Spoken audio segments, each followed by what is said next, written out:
Praise the Lord, my dear brothers and sisters. I welcome all of you to Jesus Grace Fire Ministries. I hope you are all fine by the grace of God. ఇటు శ్రేష్టమైన సమయంలో దేవుడి వాక్యము ద్వారా మనతో మాట్లాడబోచుండగా ఆయనకే మహిమ కలుగును గాక. ఆమేన్. పరిశుద్ధ గ్రంథం నుండి కీర్తనల గ్రంథము 34వ అధ్యాయము 18వ వచనం. పరిశుద్ధ గ్రంథం నుండి కీర్తనల గ్రంథము 34వ అధ్యాయము 18వ వచనం. విరిగిన హృదయం గల వారికి యెహోవా ఆసన్నుడు, నలిగిన మనసు గల వారిని ఆయన రక్షించును. హల్లెలూయా. పరిశుద్ధాత్మ దేవుడు ఇక్కడ తెలియపరుస్తున్న విషయం ఏంటంటే, ఆయన వాక్యము ద్వారా తెలియపరుస్తున్న విషయం ఏంటంటే, విరిగిన హృదయం గల వారికి యెహోవా ఆసన్నుడు, నలిగిన మనసు గల వారిని ఆయన రక్షించును.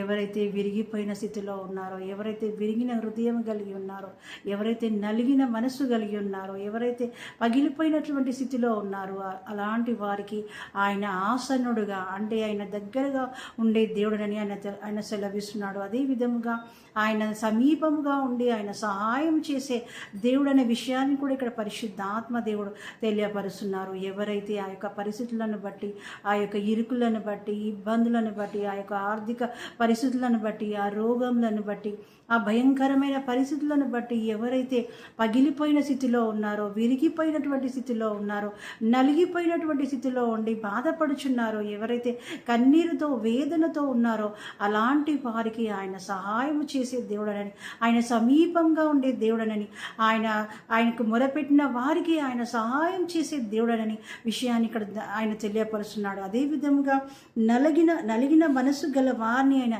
రక్షించుని అంటున్నాడు. ఆ యొక్క పరిస్థితిలో ఎవరైతే ఆయనకు మొరపెట్టుకుంటారో, ఎవరైతే ఆ యొక్క పరిస్థితిలో ఆయనను వేడుకుంటారో, వారికి సహాయం చేసి అదే విధముగా వారిని రక్షిస్తున్నటువంటి విషయం కూడా ఆయన ఇక్కడ తెలియపరుస్తున్నాడు. My dear brothers and sisters, మన పరిస్థితులు ఏ విధంగా ఉన్నా, ఎటువంటి పగిలిపోయిన స్థితిలో మనం ఉన్నా, ఎటువంటి విరిగినటువంటి పరిస్థితిలో ఉన్నా, నలిగిపోయినటువంటి స్థితిలో ఉన్నా, ఆ యొక్క పరిస్థితులన్నీ మనల్ని ఎంతగానో పీడిస్తున్నా, మనం ఎప్పుడైతే పరిశుద్ధాత్మ దేవుని యొక్క సహాయము కోరుకుంటామో, ఆయన సన్నిధికి వెళ్ళి మనము ఆయనను వేడుకొని ఆయనకు మొరపెట్టుకుంటామో, ఆ యొక్క పరిస్థితులన్నీ మార్చివేసి మనల్ని గొప్పనైనటువంటి స్థితిలో, ఆ గొప్పనటువంటి సాక్షులుగా ఆయనని నిలబెడతాడనే విషయాన్ని ఇక్కడ పరిశుద్ధాత్మ దేవుడు తెలియపరుచుండగా, మనం ఆయనకే మొరపెట్టి ఆయన యొక్క సహాయము కోరుకొని మనము గొప్పనైన సాక్షులుగా మనల్ని తప్పకుండా ఆయన నిలబెడతాడనే విషయాన్ని ఇక్కడ తెలియపరుస్తుండగా ఆయనకే మహిమ కలుగును గాక.